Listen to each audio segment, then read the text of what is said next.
Saling serang nuklir. Iran luncurkan rudal sejil luluh lantahkan AS dan Israel. Dunia hari ini menyaksikan peristiwa paling mencekam dalam sejarah modern. Iran, dalam langkah yang belum pernah terjadi sebelumnya, secara resmi meluncurkan serangan nuklir menggunakan rudal balistik sejil ke berbagai target utama di Israel dan fasilitas militer Amerika Serikat di Timur Tengah. Aksi balasan pun terjadi secara brutal dan beruntun.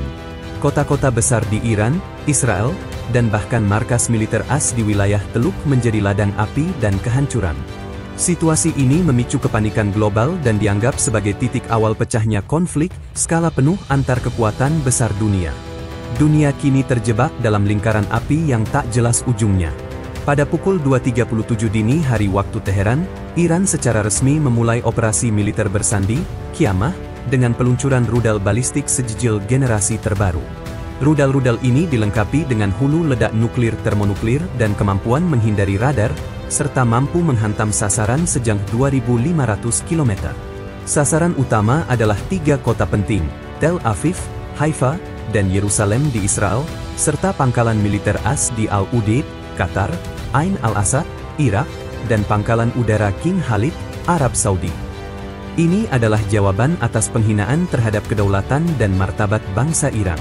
Setiap bom yang jatuh di Gaza dan Quds akan dibalas ribuan kali lipat, ujar pemimpin tertinggi Iran Ayatollah Ali Khamenei dalam siaran langsung nasional. Rekaman video dari stasiun berita Fars News menunjukkan cahaya terang meluncur dari padang pasir, diikuti oleh sorakan pasukan Garda Revolusi. Sebagian rudal dikabarkan membawa teknologi MIRV, Multiple Independently Targetable Reentry Vehicle, yang memungkinkan satu rudal menghantam banyak target sekaligus. Dalam hitungan menit setelah rudal Iran menghantam jantung Tel Aviv dan Haifa, Israel langsung melakukan retaliasi besar-besaran. Sistem pertahanan Iron Dome dan David's Sling kewalahan menghadapi gelombang rudal sejil yang datang bertubi-tubi dengan kecepatan hipersonik.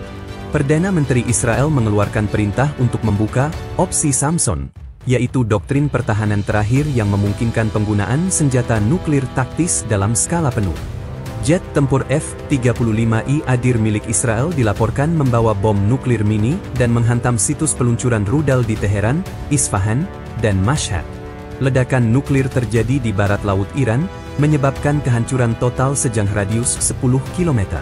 Israel juga menghantam situs nuklir Fordow dan Natanz dengan senjata penghancur bunker, memperparah krisis. Presiden AS dalam pidato nasional yang disiarkan dari ruang situasi Gedung Putih menyatakan bahwa Iran telah melakukan serangan terhadap kedaulatan negara kami dan sekutu kami. Ini adalah deklarasi perang.